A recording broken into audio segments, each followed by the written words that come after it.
인간의 평균 수명은 어처구니 없고 기분 나쁘고 소름 끼칠 만큼 짧다. 우리 인생이 얼마나 덧없이 흘러가는지 실감하게 해줄 사실을 먼저 살펴보자. 우리의 수명은 어떠한가? 현대인의 평균 수명을 80세라고 가정했을 때 겨우 4,000주 정도 사는 것이다.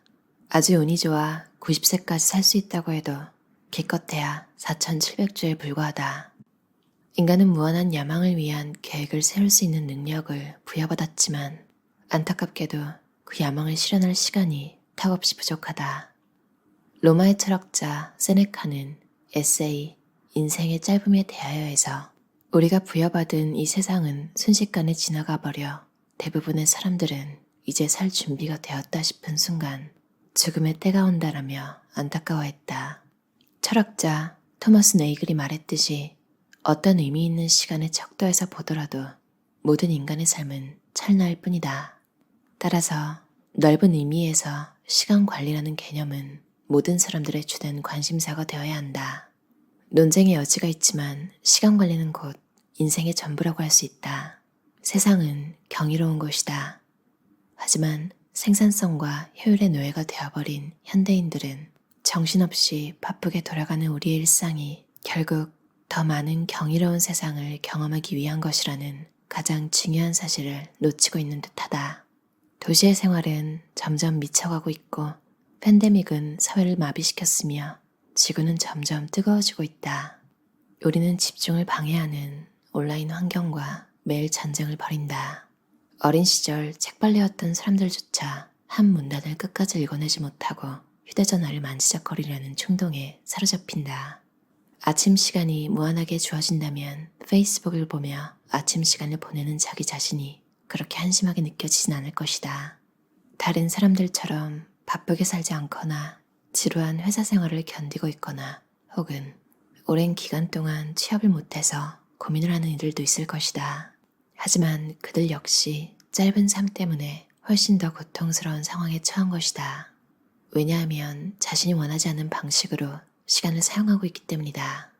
어떤 배우자를 만나고 자녀 계획은 어떻게 세우고 어떤 직업을 선택할지와 같이 세월이 지나도 변치 않는 인간의 딜레마가 있다. 이는 인간이 수천 년을 살 수 있다면 불필요한 고민들이다. 30이 넘은 사람이면 누구나 느끼듯이 30대 즈음부터 점점 시간이 빨리 흐르기 시작해서 7, 80대가 되면 한 달에 1분처럼 느껴진다고 하는 놀라운 현상조차 입에 오르내리지 않을 것이다. 우리에게 주어진 4,000주가 꾸준히 줄어들고 있을 뿐만 아니라 한 주씩 흘러갈 때마다 남아있는 주는 더 빨리 지나간다는 것보다 더 잔인한 사실은 없다. 생활의 지혜에 관한 사이트들이 범람하면서 삶을 최적화할 수 있는 방법에 대한 정보들이 넘쳐났다. 생활의 지혜라는 말은 우리의 삶을 최적의 상태로 고칠 필요가 있는 하자 많은 물건으로 취급하는 듯하다. 근무 시간, 운동, 심지어 수면 패턴까지 사용자의 이익을 극대화하는 어플리케이션과 웨어러블 디바이스들이 끊임없이 개발되고 저녁 식사 시간을 최소화할 수 있는 식사 대용 음료인 소일렌트까지 등장했다. 문제는 이런 제품과 서비스들이 제 기능을 하지 않는 것이 아니다. 일을 더 많이 하게 되고 더 많은 미팅이 이어지고 아이들을 학원에 더 바쁘게 실어나르고 더 많은 이익을 창출한다는 점에서 이런 제품과 서비스는 분명 효율적이다. 그러나 역설적으로 우리는 더 바빠지고 더 불안해지고 어떤 면에서 결국 하루를 공허하게 마무리하게 된다. 미국의 인류학자 에드워드 홀이 지적했듯이 현대사회에서 시간은 마치 멈추지 않는 컨베이어 벨트처럼 한 가지 업무를 완수하는 즉시 우리 앞에 또 다른 새로운 업무를 가져다 놓는다. 생산성을 높이기 위해 컨베이어 벨트의 속도는 더 빨라지는 듯하다. 시간을 통제하고 자신의 의지에 맞추려 하면 할수록 시간은 멀리 도망간다. 5분 요리를 2시간 동안 느긋하게 기다리던 우리는 지금 전자레인지 앞에서 기다리는 2분도 참지 못하고 약이 올라 수시로 전자레인지 안을 들여다본다. 1930년 경제학자 존 메이너드 케인스는 우리의 후손들을 위한 경제적 가능성이라는 연설에서 유명한 예언을 남겼다. 그는 한 세기도 되지 않아 기술의 발전과 부의 축적으로 인간은 주 15시간 이상 일할 필요가 없어지게 될 것이며 그때부터 인간의 숙제는 새롭게 얻은 여가 시간을 온전히 어떻게 채울지에 대한 고민이 될 거라고 예언했다. 하지만 케인즈의 예언은 틀렸다. 욕구를 충족시킬 만한 부를 축적하면 더 새로운 것에 눈을 돌리고 더 새로운 라이프 스타일을 동경하게 되는 것이 인간의 심리다. 우리는 자신과 비슷한 처지의 사람들과 어울리려 하지 않는다. 왜냐하면 누군가 자신과 비슷해지려 하면 자신보다 더 나아 보이는 누군가를 찾아 나서기 때문이다. 그 결과 인간은 끊임없이 열심히 일한다. 정확히 설명하지는 못하더라도 우리는 성취감을 느끼게 하는 의미 있는 일들이 무엇인지 본능적으로 알고 있다. 하지만 그런 일보다는 기계적으로 다른 일을 하면서 시간을 보낸다. 시간을 잘못 사용하고 있다는 생각은 내가 더 생산적이어야 한다는 집념에 의해 악순환된다. 인간이 시간과 충돌하는 이유는 대부분 고통스러운 현실적 제약들을 피하려는 데에서 비롯된다. 그리고 생산성을 높이려는 각종 방법들은 오히려 더 안 좋은 결과를 초래하는데 그런 전략들이 실제로 현실을 회피하도록 부추기기 때문이다. 우리에게 주어진 시간이 길지 않다는 현실을 마주하는 것은 고통스럽다. 나에게 주어진 시간을 내가 완전히 통제할 수 없다는 사실을 받아들이는 것은 괴로운 일이다. 그래서 우리는 자신의 한계를 직시하기보다는 회피하는 전략을 통해서 무한함을 느끼려 한다. 현실을 부정하는 것은 결코 효과가 없다. 현실을 부정하면 내가 생의 어느 순간 모든 것을 다 장악할 수 있는 날이 오지 않을까 하는 착각에 잠시 안도감을 느낄 수 있을지도 모른다. 하지만 충분히 잘하고 있다거나 존재 자체로 충분하다는 느낌은 받지 못할 것이다. 왜냐하면 현대사회에서 충분하다는 것은 모든 것을 완벽하게 통제하는 것을 의미하지만 사실 그것은 그 누구도 도달할 수 없는 경지이기 때문이다. 철저하게 시간을 관리해서 모든 일을 시간에 맞춰 해낼 수 있다고 믿을수록 더 많은 일들을 떠맡으면서 각각의 업무가 당신의 시간에 부합하는 가치가 있는지 묻지 않게 된다. 즉, 당신이 가치 있다고 생각하지 않는 일들로 당신의 시간을 채우게 되는 것이다. 반면에 인간의 한계성을 마주하고 그 한계성을 받아들이면 삶은 더 생산적이고 의미 있고 즐거워진다. 시간은 언제나 부족하다. 시간의 한계를 받아들인다는 건 내가 하고 싶은 모든 것을 할 시간이 없거나 다른 사람들이 나에게 기대하는 모든 것을 다 해낼 수 없음을 인정하면서 하루하루의 계획을 세우는 것을 의미한다. 이런 태도를 갖게 되면 스스로 해내지 못한 일에 대해 자책하는 일은 없을 것이다. 누구나 어려운 선택을 피할 순 없다. 따라서 집중해야 하는 것과 무시해도 되는 것을 결정하는 연습을 하며 의식적으로 선택을 하려 노력하는 것이 무엇보다 중요하다. 어떤 일에 시간을 사용하기로 결정했다는 건 곧 그 시간에 할 수 있었던 다른 일들을 포기한 것이다. 다른 것들을 포기했다는 것은 주저하지 않고 더 중요한 것에 대한 자신의 입장을 분명하게 한 것이다. 어떤 기회를 포기할지, 어떤 사람을 실망시킬지, 소중히 간직해온 야망이나 다양한 사회적 역할 중 무엇을 택하고 버려야 할지 선택해야 한다. 이메일은 넘쳐나는 메시지에 즉각 응답할 수 있는 탁월한 도구지만 이메일이 없었다면 애초부터 그런 메시지를 받을 필요가 없었을 것이다. 우리가 모든 것을 정복하기 위해 사용하는 기술은 결국 우리를 실패하게 만드는 도구가 된다. 우리가 정복하려는 모든 것의 크기를 한없이 키워가기 때문이다. 편리함에 중점을 두는 문화는 일상에서 사소하게 시간이 걸리는 일들을 하지 않을 수 있다면 목표하는 모든 것을 이룰 수 있는 시간을 낼 수 있다는 착각으로 우리를 유혹한다. 하지만 그것은 거짓말이다. 우리는 몇 가지 목표를 선택하는 대신 의미 있는 삶의 행위들을 모조리 희생하고 그로 인해 밀려올 피할 수 없는 상실감에 대처해야 한다. 나의 시간을 어떻게 보내야 할지 묻기 전에 이미 나는 시간 안에, 다시 말해 나를 만들어왔고 내가 결코 벗어날 수 없는 나만의 삶이 가진 특정한 순간 속에 내던져진 존재다. 미래를 그려보면 미래의 나 역시 어쩔 수 없는 유한성 속에 존재한다. 나는 벗어날 수 없는 시간의 강이라는 흐름 속에서 계속 앞으로 나아가고 있고 피할 수 없는 죽음이 나를 기다리고 있다. 언제 죽음의 순간에 다다를지 모른다는 생각에 미래가 현재보다 더 막막해 보인다. 나는 매일 수백 개가 넘는 크고 작은 선택을 하면서 삶을 만들어 나가는 동시에 셀 수 없이 많은 가능성을 영원히 차단하는 행동을 하고 있는 셈이다. 제 아무리 최고의 인생을 머릿속에 그려본다고 해도 한계를 가지고 있는 삶이란 결국 수많은 가능성에 작별 인사를 하는 일의 연속이다. 이 모든 한계에 대해 정말로 던져야 할 질문은 우리가 그 한계에 기꺼이 당당하게 맞서볼 의지가 있느냐는 것이다. 하이데거는 이것이야말로 인간이라는 존재에게 주어진 주요한 도전 과제라고 주장한다. 유한성은 우리의 삶을 정의하기 때문에 진정한 삶을 경험한다는 것, 즉 완벽한 인간으로 거듭난다는 것은 그 한계를 받아들이는 태도에서 시작된다고 말한다. 우리는 가능한 한 분명하게 우리의 한계를 인정하고 하이데거가 죽음을 향해 가는 존재라고 말한 것이 바로 삶이라는 사실을 받아들이며 자신의 인생을 살아야 한다.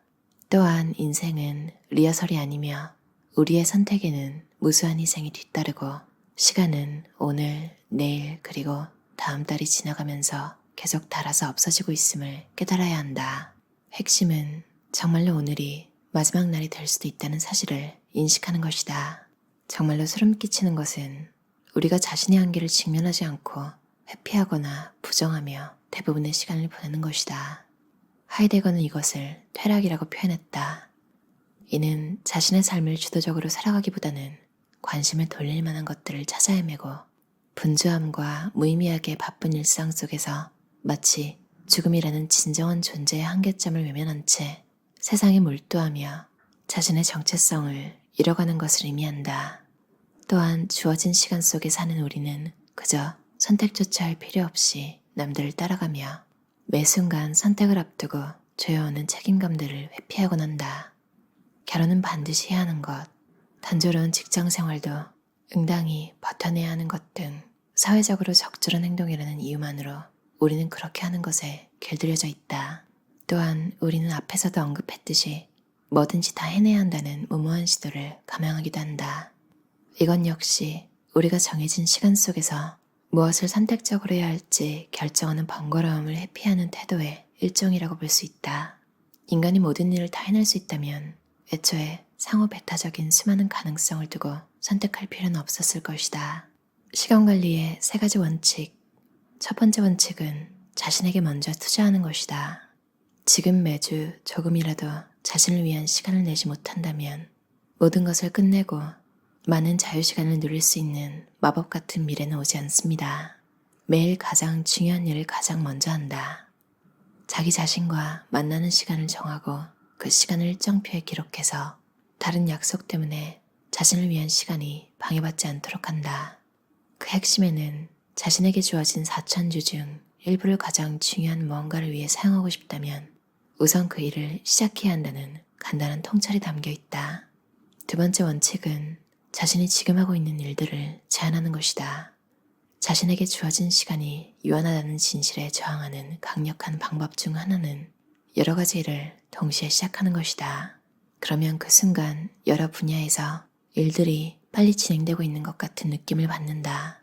하지만 그럴 경우 한 분야의 일이 잘 풀리지 않거나 두려워지거나 지루하게 느껴질 때마다 다른 분야의 일로 갈아타면서 정작 어떤 일도 제대로 진행하지 못하게 된다. 모든 일을 다 통제하고 있다는 느낌을 받는 대신 결국 중요한 것은 하나도 마무리할 수 없게 되는 것이다.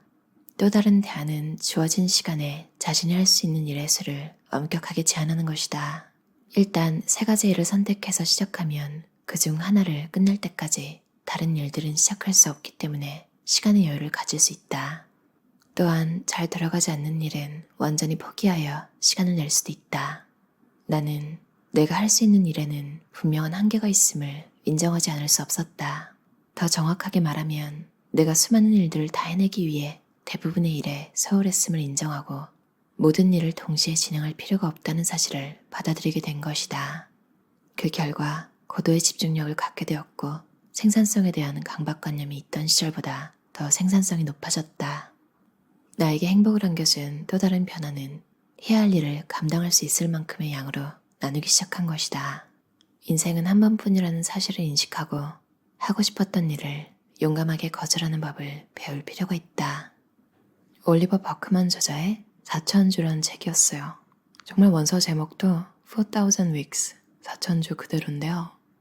인간의 평균 수명은 어처구니 없고 기분 나쁘고 소름 끼칠 만큼 짧다.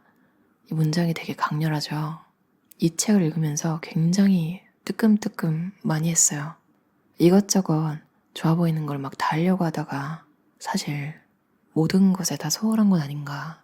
그래서 막 한 가지만 평생 하신 분들, 정말 그 직업만 가지신 분들을 보면 대단하다, 멋지다 이걸 넘어서서 약간 경이로움까지 느껴지는 것 같아요. 제가 읽진 않았는데 책에 왜 우리는 우리가 하고 싶었던 일을 집중을 못하지? 그 벽에 지루함이 있대요. 지루하다고 느끼기 때문인데 거장들은 정말 한 가지 일을 평생 하잖아요. 근데 또 그분들의 얘기를 들어보면 매일매일이 다른 연습이고 그 미묘한 변화에서 즐거움을 느끼는 분들이 많더라고요. 참 대단하신 것 같아요. 시간 관리의 3가지 원칙에서 3번째는 애매한 것들, 중간 우선순위 유혹에 빠지지 않는 것이래요. 워런 버핏의 개인 비행기 조종사가 우선순위를 어떻게 정하는지 질문을 했대요. 그래서 인생에서 가장 원하는 거 25가지를 적으라고, 그런 다음에 5개만 딱 집으라고 했대요. 그걸 위해서 시간을 조정하라고. 그리고 제일 중요한 부분은 나머지 20개를 무슨 수를 써서라도 버려야 한다고 했대요. 그 이유가 그것들은 삶의 핵심이라고 할 만큼 중요하진 않지만 가장 중요한 5가지에 집중하는데 방해가 될 만큼 매력적인 야망들이기 때문이다. 맞아요. 좋아 보이니까 그 리스트 안에 들었겠죠? 근데 내가 5개 중요한 걸 꼽을 때 그것들은 순위에서 밀려난 거예요. 우리가 평생을 살 수 있다면 25개 다 해볼 수 있겠지만 시간이 유한하고 우리는 결국 죽으니까 내가 고른 그 5개, 그것에만 집중하는 것이 어쩌면 더 좋은 인생을 사는 방법이라는 거죠. 시간이 무한한 것처럼 이것도 할 수 있고 저것도 할 수 있다고 얘기하고 그걸 실제로 해보려고 하면 좌절감을 느끼게 되잖아요. 그래서 먼저 시간의 유한함을 받아들이는 게 중요하고, 그럴 때 도움이 되는 게 동시에 진행하는 작업 수를 제한하고 할 일을 목록화하고, 그리고 뭔가를 선택하면 뭔가 포기할 게 있잖아요. 그런 것들을 내가 미리 선택하는 거죠. 당하는 거랑 내가 선택하는 거랑은 다르잖아요. 내가 포기하기로 결정을 먼저 하는 것. 그리고 할 일 목록도 중요하지만 이미 완료한 일, 그런 것도 보면서 내가 하루를 헛되이 보내지 않았구나, 이렇게 동기부여하는 것도 굉장히 중요하대요. 인생이 유한하다는 사실을 상기시켜주면서 내가 어떻게 살아가야 할지 고민하는 데 도움을 주는 4,000주라는 책이었어요. 여러분의 인생에서 가장 중요한 5가지, 그리고 오늘 할 가장 중요한 3가지는 무엇인가요? 마음속에 그것들을 품고 살면 조금 더 행복한 삶 살 수 있을 것 같아요.